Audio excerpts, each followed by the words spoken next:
feel like it's important. I'm learning to enjoy suits too. It's, yeah.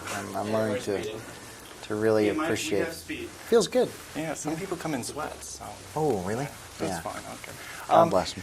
Well, this is a reunion for you and some of the cast members here. True. Yeah, it was. It was really a wonderful opportunity. It was working with Jeff and Joan. You know, I worked with them on Tucker. Probably, I just realized it was 15 years ago. I think. Wow. I mean, it was longer than I thought. I've been saying 10, and then it hit me. You know, I was like 16 when I worked with them. So. Really, I mean, so much has happened, and working with Gary on True Romance, you know, it was a great opportunity to show up and just be supportive. Now, what came first? Did the casting of their characters come first? Joan, were they on board? I heard Joan once. Yeah, Joan certainly, because I guess Rod wrote the script for her with her in mind. And I believe Jeff was there, and Gary.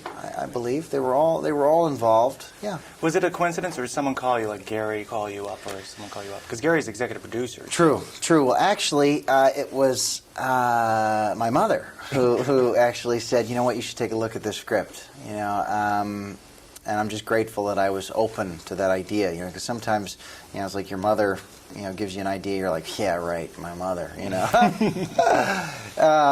But I, thank God, had shifted my ideas and was open to hearing that suggestion and read the script and, you know, discovered that my mother pretty much does have my best interest at heart. You know, I mean, you can't really get a more supportive person than your mother. So. So I was really grateful for that, and you know, I read the script and fell in love with it. And then she actually put this whole read-through together when we all sat around this big table, and you know, she had great people reading all the characters, and it was wonderful. It was you know, just a great story, and I felt like it was a real opportunity for me to once again work with people that I love and just kind of ease back into this business a little bit. Now, what about your character? That's kind of a cool thing to, you know, play a congressman, a young congressman. Now, this guy, what's his? I know it sounds boring. We're talking about the plot, but that's what my piece is about. Sure. I mean, he has an agenda, but his is different, of course, than Gary Oldman's. He doesn't obviously want her as a candidate. You have an agenda too, though. Yes. Well, you know, my agenda, I believe, is, you know, he's a character.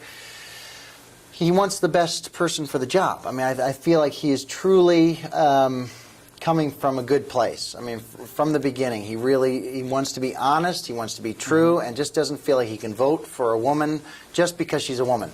Yeah, and my belief is that he doesn't have all the information, and you know, we sort of get to see this character, Reginald Webster, learn, you know, and sort of see how more becomes revealed to him through the course of the film, and he begins to have a shift in his thought process, and I believe he begins to identify more of himself throughout the film. Do you think something like this, you know, I totally agree with her, I'm sure you do too, but when that comes into a political situation where her personal stuff, past stuff, what did as an audience member think about? I mean, is that something we should definitely just you know, sweep under the carpet, or? Well, well, I think it's important to know. I mean, when you're stepping into such an important position as it is, you know, to be of service to, you know, the world, really. It is important that we do know as much as we possibly can about that person and who they are. And inevitably, you know, we've all made mistakes. You know, my feeling is, you know, that adversity doesn't build character, adversity reveals character. And I think through this film, you know, so much character is revealed through Joan Allen. You know, she really becomes somebody that we can really believe in, and is so true to herself. You know, she never really loses herself when all of this chaos and all this insanity is swirling all around her. She just stays the course, and hence becomes great. True. We've been wrapped. Wow. That was quick. Okay. Thanks a lot. Thank you.